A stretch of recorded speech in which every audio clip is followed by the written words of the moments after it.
Pasig Scholarships. Isa po ito sa pinaka-importante at pinakamalaking programa ng inyong lokal na pamahalaan. Pumapalo na po sa 26,000 ang ating beneficiaryo sa regular scholarship program natin. Yung mga minsan nagkakaproblema sa grades na dating scholar, madalas napupunta po sila doon naman sa chip-in. Sa itong nakaraang taon na idoble natin yung bilang ng chip-in scholarship natin. 1,000 na po sila. At siyempre, yung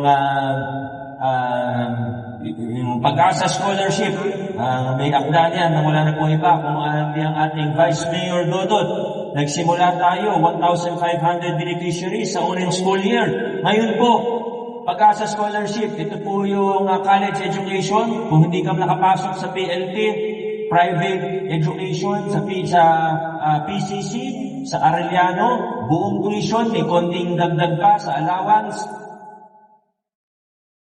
3,387 na ang beneficiaryo o scholar natin sa Pag-asa.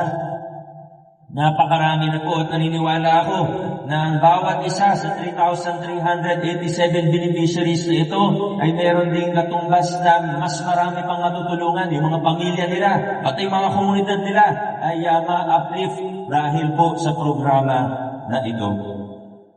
Siyempre, para sa ating mga nasa K-12, more than 140,000, mga 150,000 po ito.